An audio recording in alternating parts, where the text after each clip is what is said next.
What's happening, y'all? Welcome inside the Fantasy Stock Exchange. Bush coming at you solo today to break down my wide receiver and tight ends starts and sits for week 6 of fantasy football. You guys know the drill. Each Thursday, I go through, talk about the wide receivers and tight ends, all the fantasy relevant ones, their usage, their targets, everything that you need to know for fantasy football, whether you should start them, sit them, flex them, all that kind of stuff will be included in this video. So if you enjoy this video at any point, please hit the like button. It helps us out tremendously. Comment any of your thoughts down below and subscribe to the channel if you are new. Now that we've gone through 5 weeks of the NFL season, I'm going to be shifting from a usage standpoint for what I go over, more so to the matchup and breaking down some of the cornerback matchups like I did last year, because I know you guys really appreciate that. But I figured at the beginning of the season, we do need to figure out roles. We do need to figure out what players are running routes and things of that nature. So I'm only going to go over that for the players that are necessary and mostly focused on the matchups and some of the pass defenses and DVOA and things of that nature. So like I said, if you guys enjoy, like, comment, subscribe. If you want access to our rankings, you can go to the fantasystockexchange.com to find out how. Let's hit the intro and then we'll get right into this.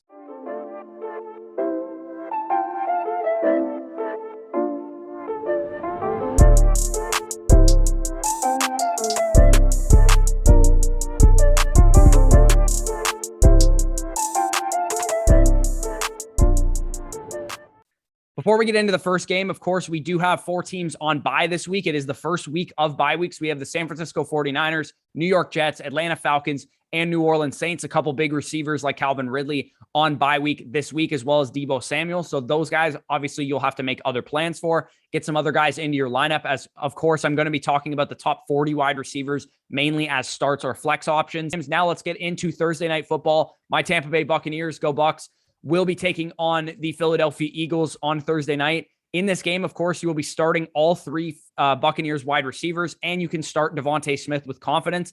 As you guys can see on the screen, the Buccaneers matchups, wide receiver cornerback matchups that we have, Chris Godwin is set to see Avonte Maddox in coverage, Mike Evans versus Darius Slay for the most part, and Antonio Brown will be mixed in versus either Steven Nelson, Darius Slay, depending on how they align Evans and Antonio Brown on the outside. Antonio Brown, of course, as you guys know, as I've talked about pretty much every week, continues to be running about 65% of the routes compared to the 85-90% that both Mike Evans and Chris Godwin run. But when he's on the field, he commands targets, so he is definitely an every week starter regardless. This offense is so explosive. They're top 3 in passing DVOA, and they're so pass heavy. They're 4th highest in neutral script pass rate that I have no issues ranking all 3 of these guys inside my top 30 and playing them each and every week because they're simply that good. This offense is that efficient, and all 3 receivers are very talented in their own right. So both Eagles outside corners are playing well for the Eagles right now, but they have been beatable in the slot. And Tyreek Hill took advantage of them 2 weeks ago. Could be a big Chris Godwin game. He is kind of due for one right now. I was expecting a bigger Chris Godwin game last week, but I didn't think Xavier Howard and Byron Jones stunk to the point that Mike Evans and Antonio Brown just rung their bells for like 200 yards. So Chris Godwin could be in for a big one this game. Let's move on to the Eagles side of things. Devontae Smith, as you guys can see on the screen, the usage has been there for Devontae Smith. 94% of the routes, 23% target share on the season. Good average depth of target as well. 42% of the team's air yards. He is clearly the number 1 receiver for this team, and he is set to see Jamel Dean in coverage. Jamel Dean came back last week, had a pretty good game, but he is an inconsistent corner, so there's definitely a chance that Devontae Smith could take advantage of him. At the tight end position in this game, both starting tight ends for both teams are out. Rob Gronkowski was already declared out, and same with Dallas Goedert. So Zach Ertz is definitely a quality start this week. If you guys need a streaming tight end, maybe you have Kyle Pitts on bye or something like that. Tight end 11 for me on the week, right behind Hunter Henry and Tyler Higbee. So right ahead of Ricky Seals-Jones and Jared Cook and Dan Arnold and Evan Ingram is where I have Zach Ertz this week. So he's a guy that I think you can throw into your lineup if you're in need of a tight end. Hopefully you picked him up on your waivers if you do have a guy like Kyle Pitts on bye this week. Now, moving from Thursday Night Football, let's move on to the next game, which is the London game, 9:30 a.m. kickoff. Make sure you set your lineups before you go to bed if you're on the West Coast especially. But Dolphins at Jaguars is the game that we have in London this week. Start Jalen Waddle in this game, start Marvin Jones in this game, and low-end flex Laviska Shenault. I have Jalen Waddle right now ranked at 34, Marvin Jones ranked at 32, and Laviska Shenault ranked at 45 on the week. So that's kind of how I see those wide receivers playing out. They're all kind of like in flex territory right now. Jalen Waddle, as you guys can see on the screen, he is running the most routes of all the Dolphins wide receivers, commanding a 20% target share. But the problem is that he only has a 4.0 average depth of target, which is not what we want. Yes, we love targets. Yes, we love a guy like Jalen Waddle getting involved in the short game, but we want him to also be involved in the deep game as well and provide that balance of secure targets and a secure floor of like 4 or 5 short targets. But we also want 4 or 5 deep targets for him every week so he can provide us with that ceiling. Waddle is set to see a lot of Trey Herndon in coverage, who's currently allowing a 91% catch rate on the season and has a coverage grade of 31.8. So could be a big bounce back spot for Jalen Waddle in this game. I was expecting a lot more out of him against the Tampa Bay Buccaneers last week. Didn't perform. Jacoby Brissett was under a lot of pressure in that game. So hopefully Jalen Waddle can get back on track. And as I talked about already, this game is set to be one of the fastest paced games of the slate. So this game should be higher scoring in general. Moving on to the Jacksonville Jaguars side of things, you can see that Marvin Jones set to see Xavier Howard, Laviska Shenault set to see Byron Jones in coverage. Howard and Jones haven't been shut down corners like they're paid to be, but especially last week when Evans and Antonio Brown basically rung their bell for 200 yards in their coverage directly. So Laviska Shenault and Marvin Jones are downgraded, obviously, by the fact that they are playing 2 good corners, but Marvin Jones especially, he's good enough to beat Xavier Howard with the way he played last week. So I don't really have any concerns about starting those guys. And like I said, this should be a fast-paced game, potentially a lot of points in this one. At the tight end position, you can start Mike Gesicki and you can stream Dan Arnold in this game. So Mike Gesicki wasn't as involved as we would have liked last week, but nearly 80% of the routes that he ran was a season high. So he's a top 10 guy for me pretty much each and every week. Speaking of 80% of the routes, though, Dan Arnold was at 80% of the routes in only his second game with the Jacksonville Jaguars since being traded from the Carolina Panthers. So he's currently my tight end 13 on the week. I'm pretty sure Urban Meyer wants to get him involved in this offense. And why would you, right? When you have guys like Laviska Shenault and Marvin Jones and James Robinson, why not get the ball to Dan Arnold? Great job, Urban. I think what we're looking at here is a guy that's going to get force-fed targets, whether he deserves them or not. So he's a guy that I think is a streaming option, whether I think he's a great player or not. I think he's going to be involved in this offense and in their game plan. He led the team in targets last week with 8. So I think he's going to be a usable tight end pretty much each and every week as a streamer. So moving from the London game onto the 1 p.m. games, we have the Vikings at Panthers. In this game, you're going to be starting Justin Jefferson, starting DJ Moore, and starting Adam Thielen. These defenses are actually 2 of the top 6 units in pass defense DVOA and bottom 10 in adjusted fantasy points allowed to the wide receiver position. So this one could hit the under in this. It's not currently a super high over-under anyway, but these defenses have been playing very well. On the Vikings side of things, a 26% target share for Justin Jefferson compared to just 19% for Adam Thielen on the season. As I talked about last week, that's going to make Jefferson the floor play, the guy that gets all the targets and is safe week over week, and Thielen more of a touchdown-dependent guy. And we saw last week, Adam Thielen pretty much had 0 points until like the 4th quarter of the game, and it's going to make Thielen a more touchdown-dependent, boomer-bust, like wide receiver 2-3 type, like I thought he was going to be coming into the season, because at the beginning of the year, he was performing so well that I was like, oh shit, I might have missed on Adam Thielen. He looks like a top 15, top 20 wide receiver, but I think he's going to be more so in that wide receiver 25 to 30 range each and every week in my rankings, because he's pretty much touchdown or bust. And as you guys can see on the screen, the matchups are as follows. PFF does expect Dante Jackson to shadow Justin Jefferson in this game, but I think Justin Jefferson should be able to take advantage of that matchup relatively easily. Adam Thielen against Keith Taylor in the on the left side should be an easy matchup for him as well. Maybe he has a chance to get into the end zone in this game. On the Panthers side of things, though, DJ Moore coming off of a down week may be a good buy low candidate, because I'm pretty sure people were skeptical of DJ Moore's start to begin with, especially with the way Sam Darnold was playing. So the fact that he got out to a bad game and a bad performance against the Eagles, they limited Moore to a weak stat line, but the targets and the routes were still elite. He's still in the mix this week as a top 10 receiver. So make sure you have DJ Moore into your lineup and throw out some offers for him. If the opposing owner is panicking, he'll see a mix of Patrick Peterson and Rashad Breeland in coverage in this game. Don't start either tight end on either team, Tyler Conklin or whoever the Panthers tight end is at this point. They are not tight end starters that you want in your lineup. So moving on to the Chargers at Ravens. In this game, you can be starting Mike Williams, you can be starting Keenan Allen, and you're starting Hollywood Brown. Currently in this game, we have a 52-point over-under. Both teams have been quite good, though, against opposing wide receivers, with the Chargers ranking number 1 in the NFL with minus 40% adjusted fantasy points to wide receivers, which is the best in the league. And the Ravens rank 7th with minus 17.4% adjusted fantasy points to wide receivers. So the under might hit in this game, 52 points is a lot to get to, but maybe it's as a result of the running backs and tight ends being involved in this game plan. But as I talked about on the Trade Target show, the usage for both of the Chargers wide receivers is quite similar. Eventually, their production will level out and Keenan Allen will have some big games instead of Mike Williams getting all the big games like we've seen so far. Big games just look different for Keenan Allen, as I talked about on Tuesday. A big game for Keenan Allen in a PPR league is like 9 receptions, 120 yards and a touchdown, whereas for Mike Williams, it's more like 7 receptions, 150 yards and a touchdown as a result of like a big long touchdown like we saw last week. As you guys can see on the screen, the routes favor Keenan Allen. The targets favor Keenan Allen. The average depth of target, though, does favor Mike Williams. He's getting more valuable targets. Same with the air yards and the end zone targets. So that's kind of, like I said, their big games are going to come in different ways, and they can both have big games in one game as well, because this offense throws the ball like crazy. This offense is very efficient, and they have a very elite quarterback playing very good football right now. So as you guys can see on the screen, Keenan Allen set to see Tavon Young in coverage, good for one of the highest matchup advantages on the slate. Could be a big Keenan Allen game incoming. Could be a get-right game for him as well, with Mike Williams having a bit of a tougher matchup on the outside against Anthony Averett and Marlon Humphrey, who are both playing pretty well right now. So on the other side of things, Dwayne McFarland made a great point about Hollywood Brown that I kind of want to talk about, because I've been guilty of saying this and I want to address it.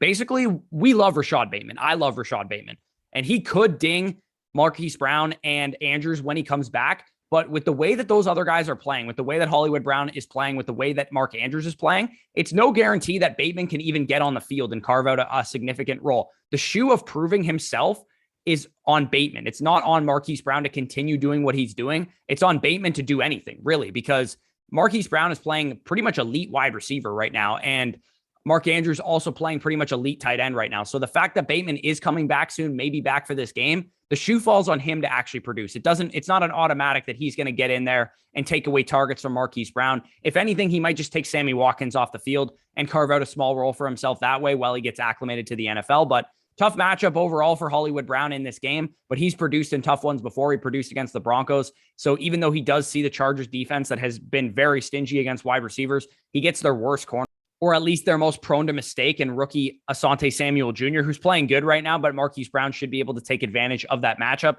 And like I said, if Bateman comes back, he'll probably replace either Devin Duvernay or Sammy Watkins in the starting lineup. So we'll have to see how that plays out. And if he does get on the field this week, it sounds like he was semi-close to playing last week. So maybe he does get out there. At tight end, of course, you start Mark Andrews coming off of a blow-up performance, basically cements himself as a top 10 tight end for the rest of the way, with surprisingly a very pass-heavy offense in the nature of the Ravens right now.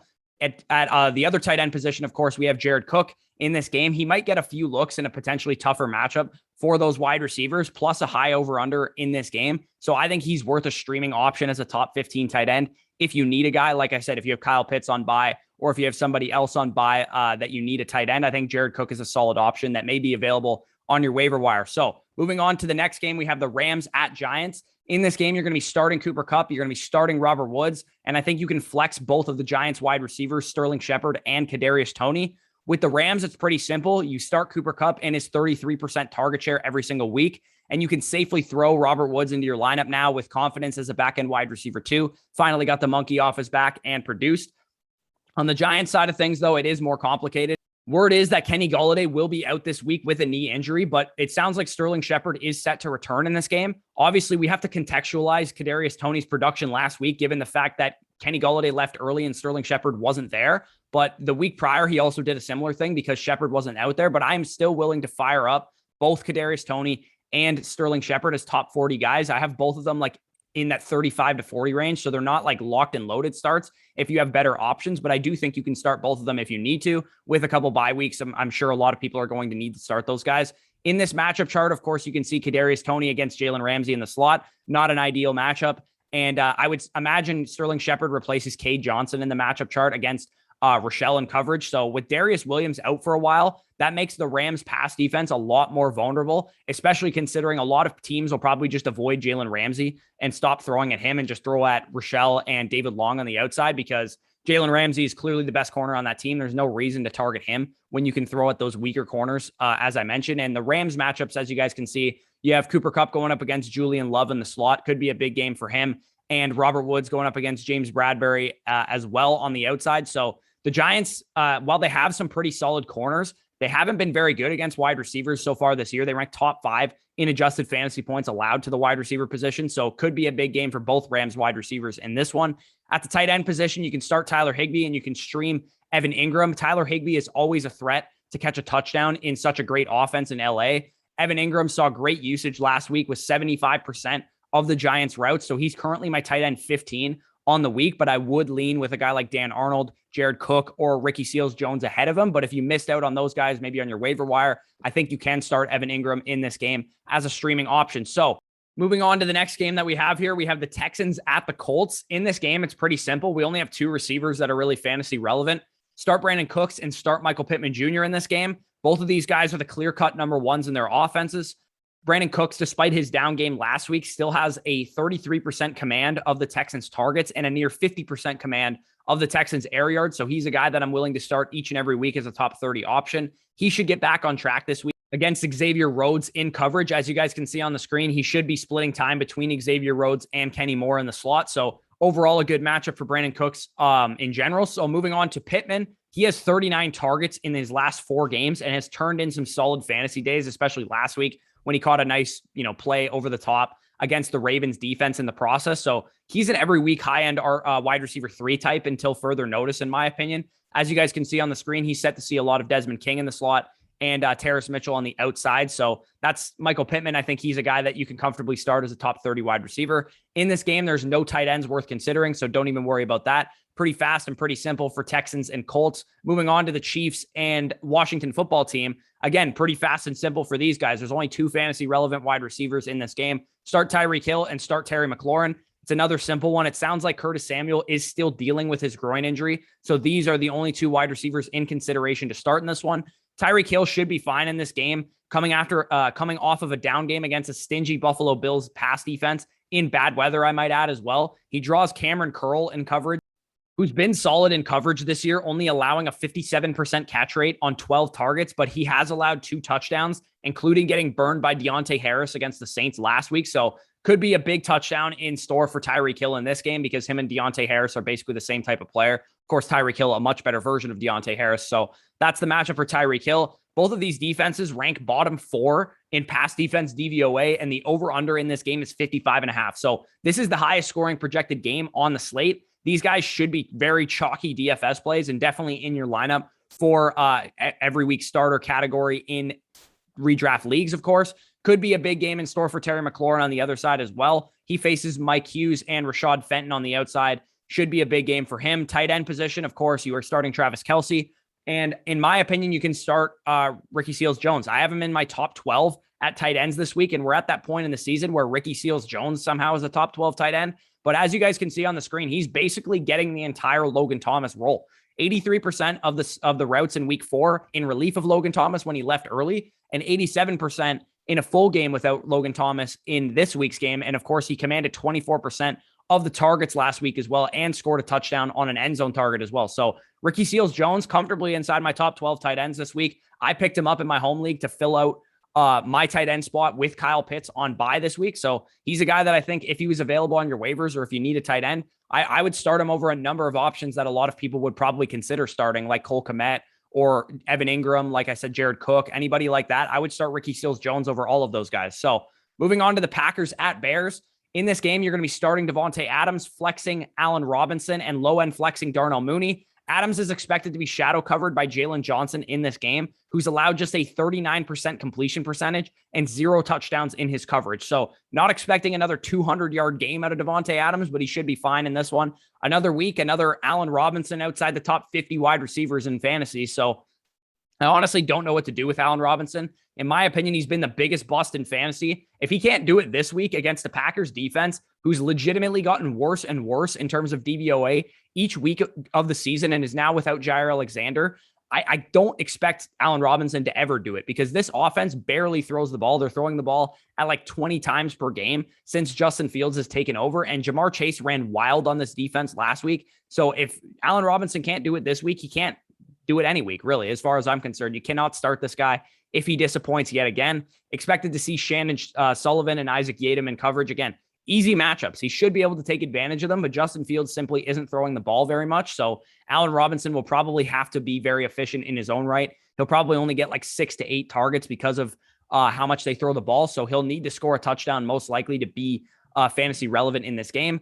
Like I said, Darnell Mooney, probably a low-end flex play. I'm not excited about starting him. At the tight end position, sit them both. Despite running routes, Cole Kmet simply isn't getting the targets in this low volume offense, and Robert Tonyan just simply isn't a part of the Packers game plan. So not a guy that I'm willing to start. Like I said, I would start Ricky Seals-Jones, Dan Arnold over either of these tight ends if you were planning on starting those guys. So Bengals at Lions, I believe this is the last game of the 1 p.m. slate. Start Jamar Chase, start T. Higgins, start Tyler Boyd, and sit all of the Lions wide receivers. Some steam has been picking up for Amon-Ra St. Brown, but I can't quite trust him yet. We've seen Tyler Boyd on the other side of things with the Bengals take a big hit with T. Higgins back in the lineup. Pretty clear pecking order in this offense when you kind of lay things out. It's clearly Jamar Chase. He's the dude. But behind him, right behind him really is T. Higgins, who carved out a 24% target share in the 3 games that he's played thus far this season. And he's also missed some of these games leaving early. So I think T. Higgins is comfortably a top 30 wide receiver rest of season. Jamar Chase and Tyler Boyd's targets per route run have taken a big hit when T. Higgins is in the lineup, as you guys can see on the screen, and particularly Tyler Boyd's targets per route run. It seems like T. Higgins has the biggest effect on him and his target share. As you guys can see on the screen, Tyler Boyd set to see a lot of A.J. Parker in the slot. Jamar Chase, Amani Oruwariye will be shadowing him, according to PFF, on the outside. And Jerry Jacobs will be shadowing T. Higgins on the outside, according to PFF as well, because they did shadow the Vikings wide receivers last week, which is a little bit odd. And we know the top 2 in the pecking order in this game, so they could shadow again. At the tight end position, you're going to be starting TJ Hawkinson. I'm pretty sure this is going to be a get-right game for him. I think he's going to get back on track in this one. So now we're going to move on to the 4 o'clock games. Cardinals at Browns.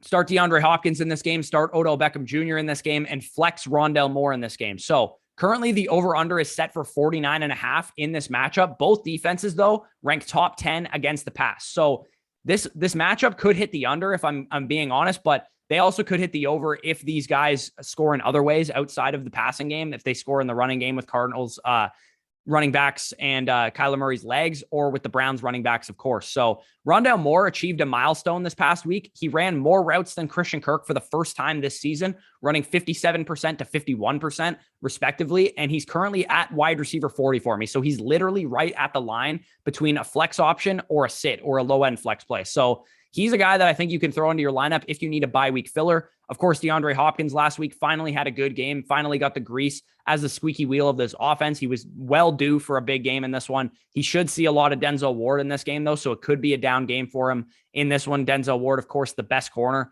on the Cleveland Browns, and their pass defense, like I said, has been very good. Could be a big game for Rondale Moore. Maybe you want to mess around and play Christian Kirk, but I'm probably not going to be doing that.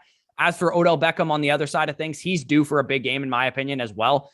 Dwayne McFarland lists him as the biggest buy low in fantasy right now based on usage. He's running 89% of the routes and commanding a 22% target share in only 3 games coming off of a torn ACL. So Odell Beckham Jr. is eventually going to have a big game. The question is when. If you want to send out some feeler offers for Odell Beckham Jr., I think that'd probably be a wise decision. At the tight end position in this game, there's no tight ends worth starting. Don't chase the big long touchdown that David Njoku scored last week. I highly doubt he's going to do something like that again. Moving on to the Cowboys at Patriots. Again, a very similar game to the Cardinals and Browns. This game has a high over under 51.5, but both of these defenses have been quite good against the pass. So it'll probably be a big game for Zeke Elliott, Tony Pollard, Dalton Schultz, Damian Harris. A lot of the non-passing game options in this matchup could be a big time running game showdown with both pass defenses ranking top 10, as I mentioned. PFF does expect Jonathan Jones and JC Jackson to shadow Amari Cooper and CeeDee Lamb respectively, as you guys can see on the screen. So could be a down game for the Cowboys wideouts, as I mentioned, and a big one for Zeke, Pollard, Dalton Schultz, anybody else involved. Jacoby Myers, on the other hand, has a favorable matchup, seeing a lot of Jordan Lewis this week in the slot, who currently has a 50.8 coverage grade according to PFF and has allowed 166 yards and a touchdown on 22 targets in coverage this year. So maybe Jacoby Myers can finally get into the end zone for the first time in his career. But again, it's going to be a weekly storyline until Jacoby Myers actually does score a touchdown that he can potentially get into the end zone this week. So to the tight end position, both Hunter Henry and Dalton Schultz are in my top 10 tight ends. So fire them up with confidence. Both of them are getting the usage. Both of them are getting the targets. And I have no qualms about starting either of them as top 10 tight ends, as I mentioned. So moving on to the next game, we have the Raiders at Broncos.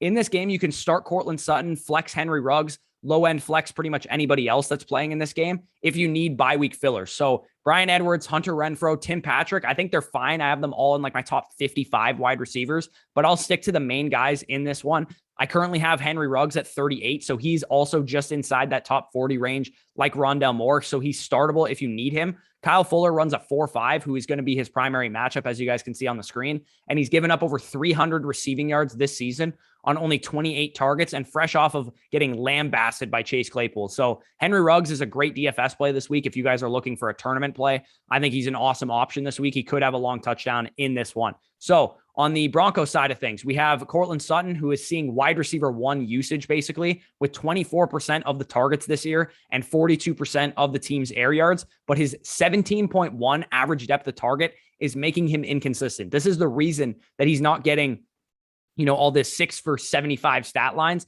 What we're getting out of Courtland Sutton is feast or famine. And with a below average quarterback like Teddy Bridgewater, who's accurate, but he's not very good at pushing the ball downfield, which is a problem for Courtland Sutton given his ADOT.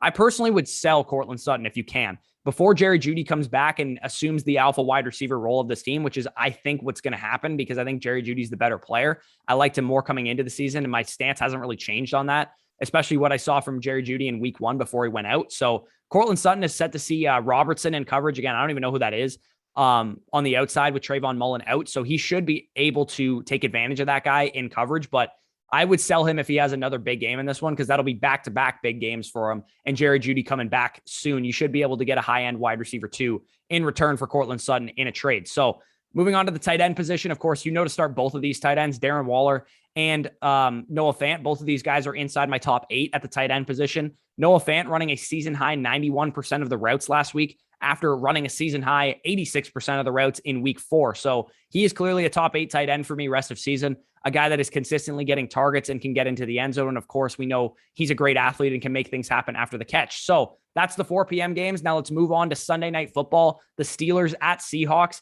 In this game, you can start the big 2 receivers on each team. So Chase Claypool, Deontay Johnson, Tyler Lockett, and DK Metcalf. All 4 of these wide receivers are inside my top 24. So all we really have to do is talk about matchups.